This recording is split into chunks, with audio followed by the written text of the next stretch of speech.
at play. Yes, I can, but very infrequently because I'm not there yet. And the same human struggle of emotions is the same struggle of emotions that you go through with your organization, because your organization is made up of people. And the two can't be that divergent. Yes, the organization, just like all the, let's go Star Wars, the midi-chlorians. No, just like the bacteria in my gut live inside this ecosystem that's me, which has a brand. But there is a microcosm in there, and they build this thing as an aggregate. So yeah, you have a brand, and then you hire people in to effectuate that brand, and they have to align with the ideas, the attitudes that result in the actions that support that brand promise. And so you're inclusive of your hires and their perspective of it.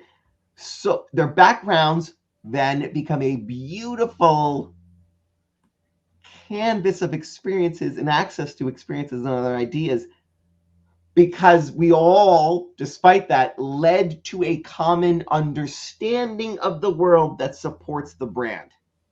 So the conversation from 2 weeks ago about freedom has more layers. Yes. But so saying, are we being inclusive? Yes. Of all perspectives and outline and understandings and viewpoints that have led us all to this common truth. Truth is commonly experienced. That's how you know it's truth. One lone whack job going, I think it's this way, might be a visionary, might just be a whack job. Let's test it against, does it feel right? If not, call it. But so these very diverse experiences led to a common understanding and goal. That's how America was started in the first place. Melting pot, if you believe in this thing. Well, I don't believe in the thing, but I believe what I might get for free out of it, so I'm going to come there anyway. Not what we're talking about. Same way as big, powerful company. This is the brand, and we're hiring people in here to support that brand promise to our constituents. I have lots of ideas about how you should write in companies. Great. Does it break our brand promise? A little bit, not so much. Doesn't break the brand promise, but breaks how you do it, how you think about it, how you effectuate it. Come in, that is the essence of disruption. And that is the reason why you want diversity. For the disruption to see there's a better way to effectuate this mission. But if you say, hey, big company with a mission, but I don't care about it, they got money to pay for jobs, and they have a DEI goal, and I'm going to come in with my disruptive thing that is antithetical to the system and the product for these people. F you. Why would you? You are wrecking their thing.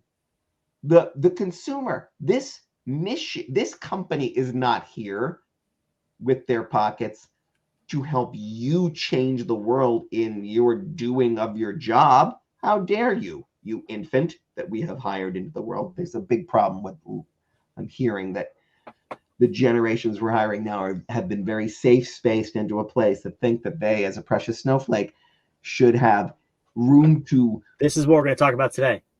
Let's dive in. We're going to talk about snowflakes. Pause. All right. Welcome back to The Ether, the show that disrupts the way you think about running your business.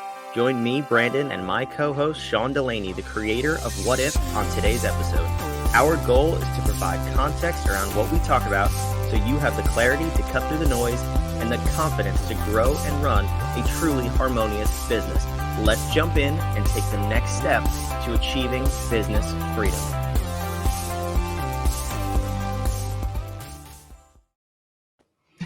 Hey, we're talking about infants. We're talking about Costco. We're talking about Wendy's. We're talking about a lot of things and snowflakes. And Sean is in another mood. Welcome back. Welcome back to the Ether. I hope you listened last week. Last week you went totally off the rails. This week I can't make any promises. But what we are going to talk about today, in also with snowflakes and infants, is Costco and Wendy's going out of business in 2024. I promise all of this ties together. Sean, we were just wrapping up talking about snowflakes and infants, which we may get back to, but Yeah. what do you know about Costco and about Wendy's? Let's lay some context before we dive in.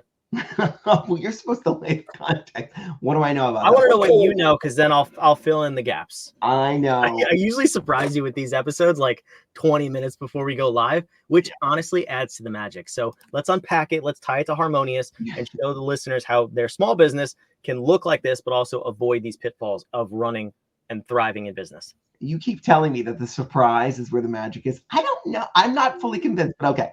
All right. So what do I know about them?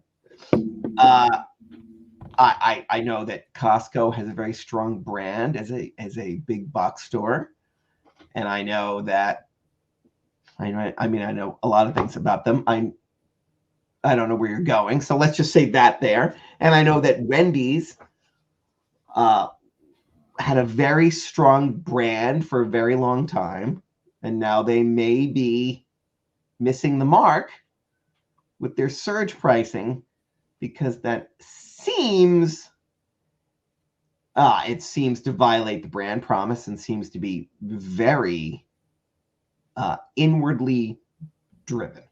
How's that? Okay, that's fair.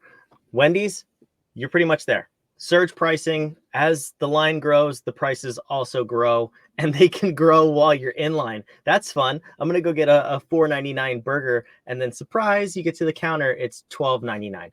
I don't know what the surge pricing is. It's just a concept we're going to unpack here. Costco, if you haven't heard, they hired a new CFO. Their CFO of 40 years is retiring. He's done a phenomenal job. He's kept hot dog prices at $1.50, which are good on him. But people are concerned that the new CFO is from Kroger, and that position may compromise the brand values, the brand promise. They're going to raise prices. They're going to basically eliminate quality in their products. These are all the fears of the public. I saw these on TikTok videos and in the news. My sources are 100% accurate, but I also one of those. This is a very common thought in the marketplace for small businesses and big businesses. Every one of those fears about the CFO are correct. They're well-founded. No, not him in particular. Was it him or her? I think it was a him. I thought you said that. So, yeah, there's a reason why finance isn't higher up in our architecture of disciplines. People say, where's finance? There are CFOs in the world, chief financial officers. And they have a seat at the table, yes. But that's because the architecture that we have for business is the essence of things that have developed to effectuate them in the world. And so things like strategy, it's very ephemeral. There's a way to think about it, though, in a way to hold true to that discipline. But you have to be very articulated about it. Change management, or the management of people, the leadership of people. These things can be hard to pin down. Finance is math.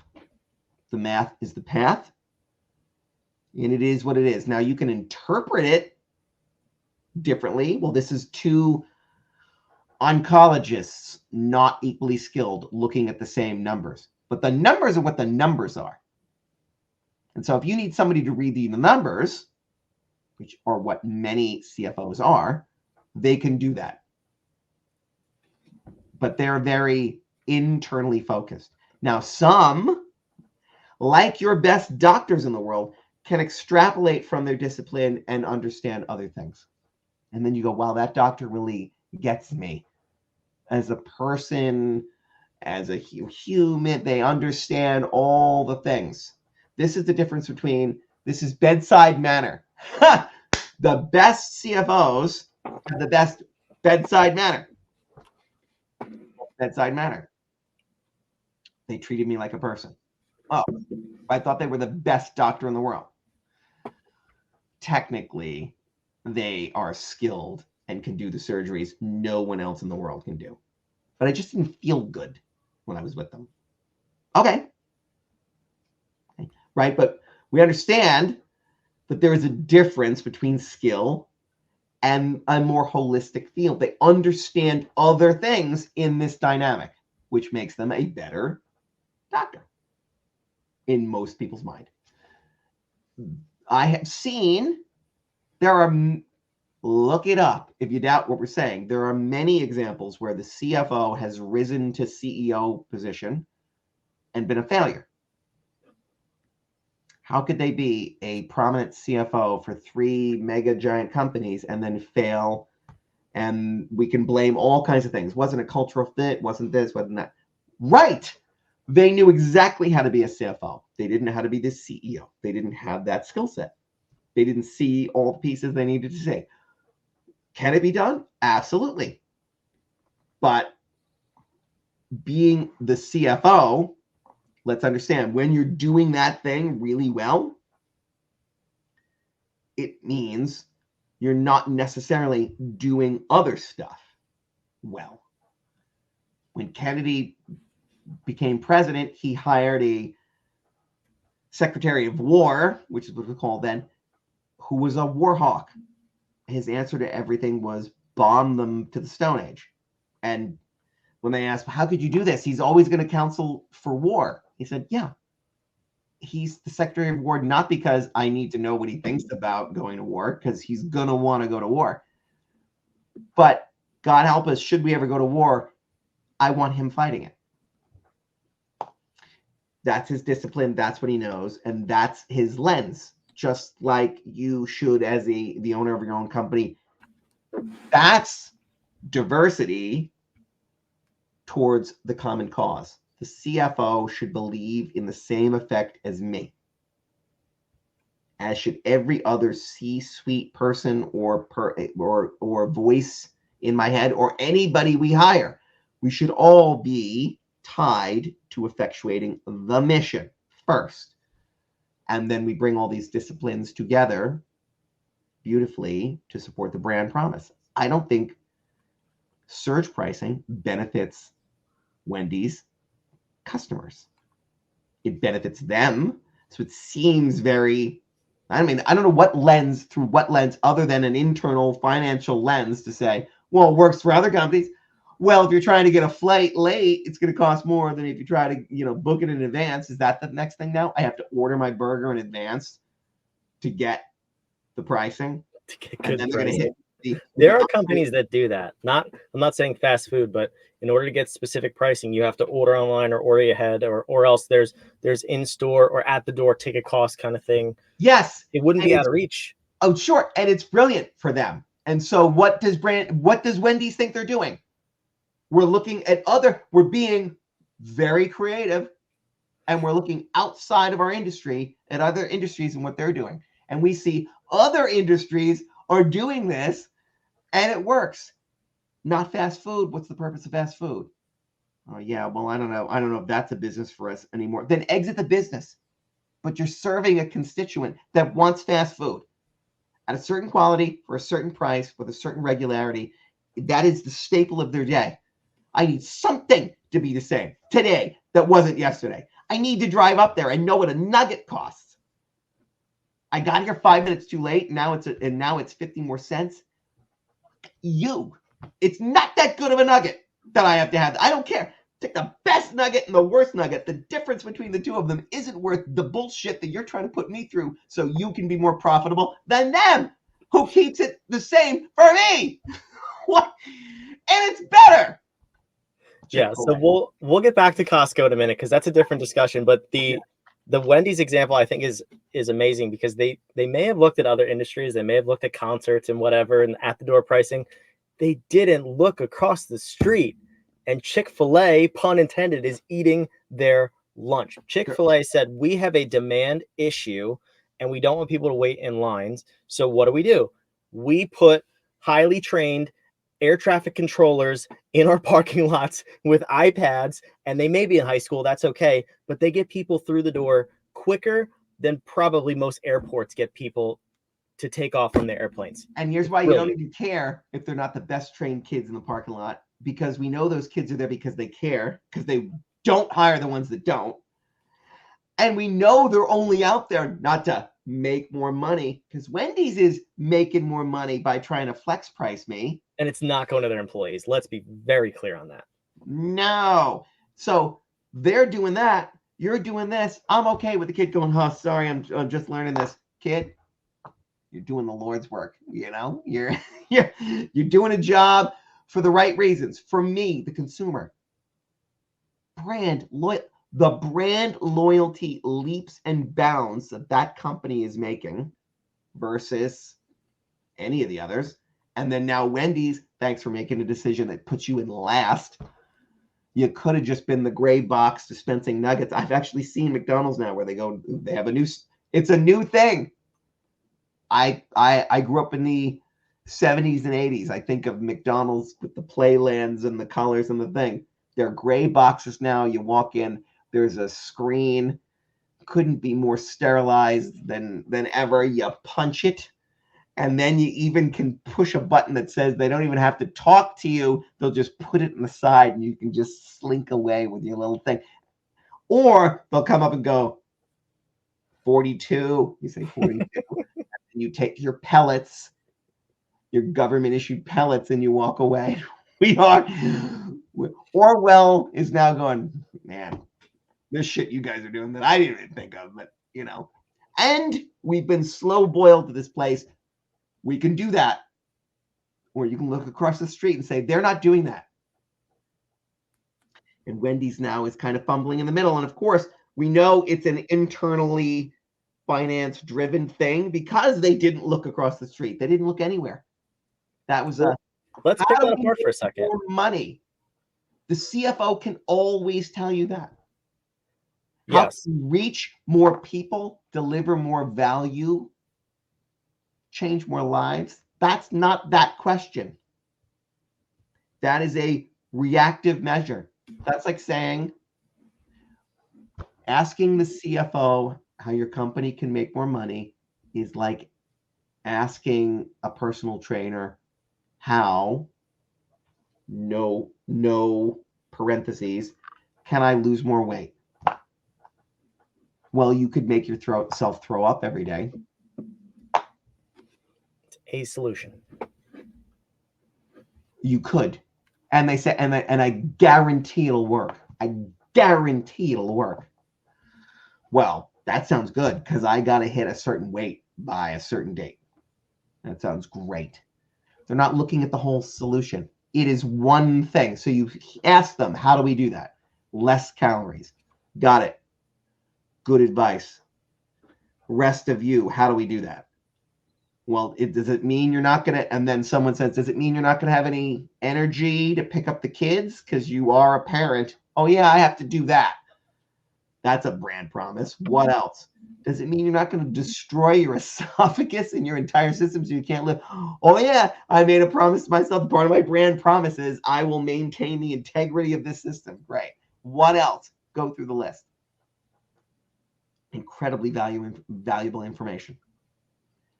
Let's put it in the perspective. Now, if that person understands the rest of it, they are a multi-talented Da Vincian. They're Prince. They're playing all the instruments. I knew I'd work Prince in somehow. They're playing all the instruments. Great. We understand now what this is from a holistic level, right? You can see it. You don't have to understand the entire architecture to understand that that was not a decision based on us, which is why the market reacts that way. Can you believe it? They're going to try this. And they're like, or they're not like saying whoops. They're like, well, no, this by this spreadsheet, we run our company. How else can I make the numbers do what I want? And that kind of attitude is how do I make it what I want? That's why it's so easy to turn to those kinds of numbers when times are scary. Because strategic planning, maintaining your brand, trying to increase sales and marketing, these kinds of things are not up to you. So you hope that what you do will be successful. And that's the burden on the entrepreneur, is I'm the ultimate arbiter of these decisions. I'm hoping. And when things aren't always working, you go to certainty. What will move these numbers? And then a well-meaning person says, the math is the path, the numbers are the way. You want to keep more this month? I'll tell you 15 ways to do it. We can do that. We've had people ask us to do that. We tell them that. Not independent of all the other stuff we do, which is why we have the sprints that we have. Brandon, you know this. I'm talking to you because I'm looking at you, but well, hang on real quick. I gotta push back on that, because you said a dirty word. You said hope. And I think that's the magic of the architecture, of the harmonious architecture. Because if you look at side by side, let's leave Wendy's out of this for a second. Let's compare McDonald's and Chick-fil-A. So Chick-fil-A, both, I would argue, know their brand promise and are very secure in who they are as a company. I don't believe Wendy's is. Maybe they are, maybe they're not. Doesn't matter. McDonald's added automation because their brand promise was cheap, quick, fast food. They were the inventors of fast food. Chick-fil-A is all about experience, friendliness, customer service. They added people to solve the demand issue. So in the architecture, they actually both honored their navigation and made the right choice. Whereas Wendy's, I mean, the only reason this is a problem in the marketplace, nobody complained when McDonald's eliminated jobs to add automation, because that's who McDonald's is. We expect that from them, and we're not judging them. Wendy's, I think the real issue is they have offended their brand promise. They lost sight of who they are, the promise they've made to their customers, and now it's impacting their customers in a negative way. How do you feel about that statement? Because I think when you say hope, the dirty word of hope, you don't have to hope. There's an architecture to lean on. You make the right decision according to your brand. I didn't say it was a dirty. I didn't say it was. You said it was. I said it was a dirty word. I'm saying, how do you feel about that comparison side by side, and how Wendy's actually offended their brand? You know. So here's what I mean. I meant by the statement. When I say those other things, if they're trying to impact their brand, their messaging, if they're going from a marketing kind of way, brands who are struggling to get noticed, to take off, these are the kinds of companies that come to us to say, we have a great product, why isn't it working? That is why they are punching at all kinds of marketing messages and offers and things and processes, and they don't know where to go. So without clarity on where the problem is, they are doing things in the hope that it will change. Chick-fil-A is not operating on hope. They're operating on faith. They're operating on knowing that they've cracked the code and they know who they're. So I don't mean that. What I meant is, if you're struggling and you can't make the numbers, you're hoping the things you will do will affect your success, then you can turn to a CFO to say, we'll turn this ship around. That's why also sometimes struggling companies that don't have someone, or big companies, a MetLife could for a moment say, you, former CFO who took us public, need to be the next CEO. And he says, I'm a legendary CFO, but I don't know if I know all those other skills, right? Can't do the job because he doesn't know the rest of the pieces.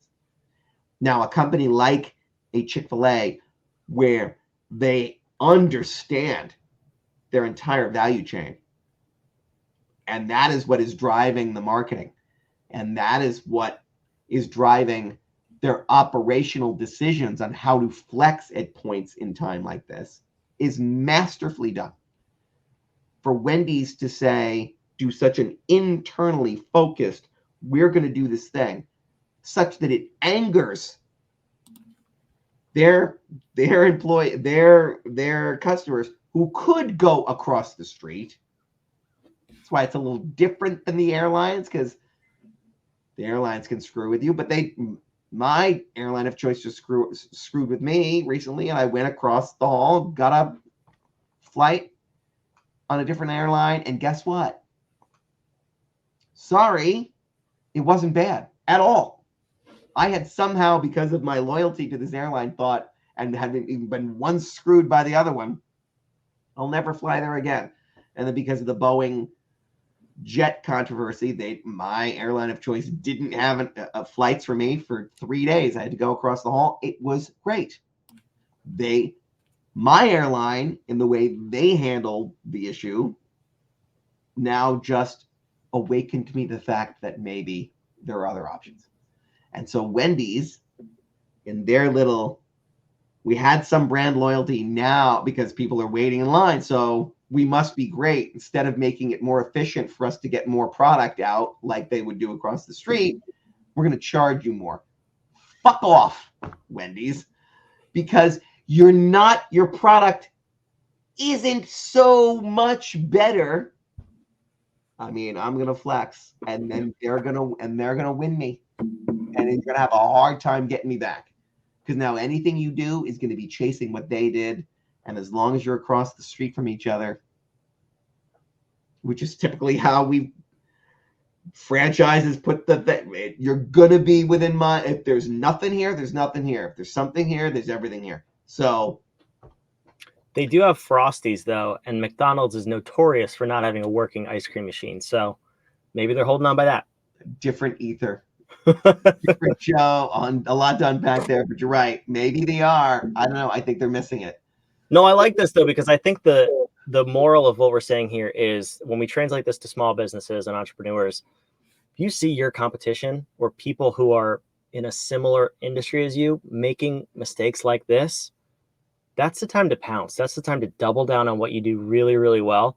If I were Chick-fil-A, I would do something in terms of like, we'll serve you in 3 minutes or it's free, and not change the price. Like something drastic to draw attention onto them and how bad it is, and then back onto you of how superior you are. That's an opportunity right there. Chick-fil-A now has been served up a delicious silver platter of opportunity of chicken minis, the things they can do. I keep talking about chicken minis. We should be sponsored. I love those things. Sponsors, reach out. We will not say bad things about you unless you are Wendy's. I used to love Wendy's so much. I still do, but so dumb. It's the absence of navigation, and that's the point we're making here. Is if you know your brand promise, if you know who you serve, why you do it, that's where we start with all of our clients. As a matter of fact, I'll tell you a story. One of our clients, I don't think I ever told you this story, was at a growth phase where they needed a CFO. They needed a fractional CFO. We are their fractional COO. Not our business, the numbers. We're not so good with the clickies, but we can help you run your business. I didn't go to accounting school. True. No, but they came to me and they said, and I'm purposely keeping this vague for privacy, because what they said was they had a meeting with this fractional CFO, and I was like, fantastic. I think you're at a phase where you definitely need this strategic direction over your finances and the growth of your company, obviously under our oversight of how you run your overall operations. And the one concern was, but our culture is built on teamwork and camaraderie, and I actually incentivize people going to lunch with each other. I pay for it as the company, and I don't want to lose that kind of thing. I want to do fun things for my employees. I don't want a CFO to come in and say you have to kill all of that. And I said, you don't.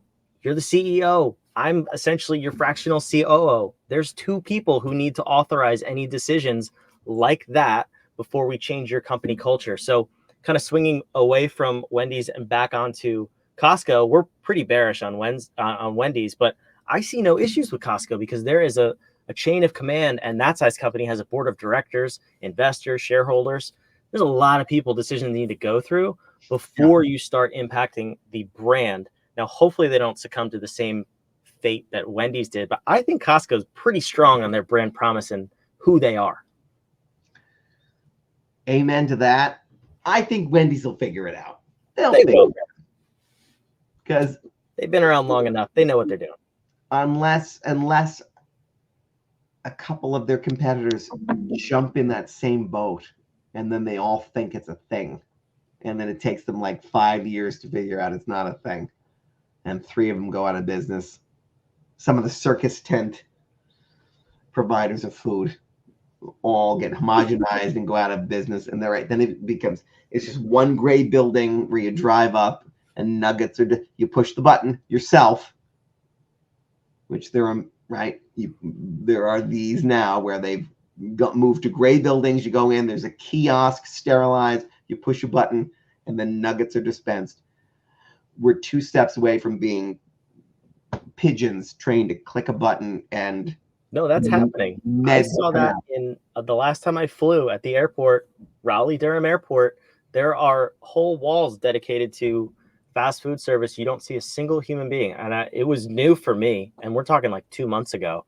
I was like, "What have we come to?" It's insane, but it's a very real possibility for all of these franchises. I went to a Wendy's in an airport. Hey, daddy's traveling. Nobody's watching what I eat, right? So took the opportunity. Had to get a quick flight. Went up. Oh, no, you don't stand in line. That would require people. You got to punch the buttons like a good pigeon. And then people will do the stuff. And then they had this weird system of people walking around, nobody really understanding what each other does. And they're looking all confused. And then people, the humans, the pigeons, sit around like going, what do we do? What do we do? Oh, what do we do? So we're all just communally learning, right? And then they'd go, 15. Now, the kiosks didn't actually print any tickets. So unless you were really paying attention, you didn't know what number you were. So people going, well, what's the order? Now, what is the order? Right. So, and then they go, some kind of sandwich. Oh, and then another one would come out, and somehow he's getting it because he said scene, right? Because he can't pronounce the arcane Gaelic dialect Sean spelling, right? Scene. Now I'm stepping in front of other people. Yeah, is it a sandwich? Yeah. Right now, somebody else had to give me a drink. I said, she's like, what'd you have? And I'm like, don't you have I told her what it was. And then she looks at a bunch of nondescript, all pre-filled, because she was just pre-filling fountain drinks. And then she just handed me one. Now, it was clearly root beer. It wasn't what I ordered. When I finally just walked off in a huff, because now I'm like, this was supposed to be fast. It's clearly going to be wrong. I get there. I take a sip. Not what I wanted. I go, whatever. It's liquid. I'm getting on a plane. Who cares? Open the sandwich. And I wanted a plain, regular, home-style chicken fillet. That's it. Don't put anything on it. It had extra mayo, tomatoes, lettuce, and wasn't even the regular chicken fillet. It was the spicy chicken fillet. It could not have been more wrong. And I just sat there looking at this, and it was a mess. And I just wrapped it back up and threw it away. What is this thing? That's where we're going. That is where we're going. And where am I going to go back to complain about this or anything else? And that's how they get you. And that is the systematized take it and walk away kind of mentality. And you see, and now they're doing this. I'm not surprised. No. Yeah, I saw a video the other day of this guy was making fun of Starbucks. I love Starbucks, big fan, spend a lot of money there, get a lot of my caffeine there. And he was like, did you guys know Starbucks has this new grab and go section where you could just pick up a drink that's named and walk out the door? Listen, with enough confidence, you can go get free meals every single day with different people's names on them. That is not what we're telling you to do, but that's where we're headed as a society. So Sean, Scene, sorry to mispronounce your name. Scene, what is the lesson from this episode? What do small business owners need to learn from both Wendy's and Costco's fine. We love Costco. You're amazing.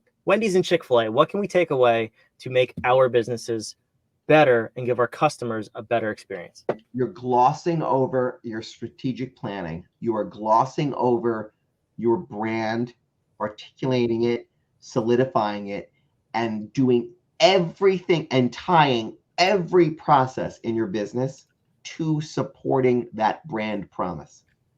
You don't, right? You can, and I'm not lecturing people. We saw Bud Light. Please do. Bud Light did this. Massive companies violate this all the time.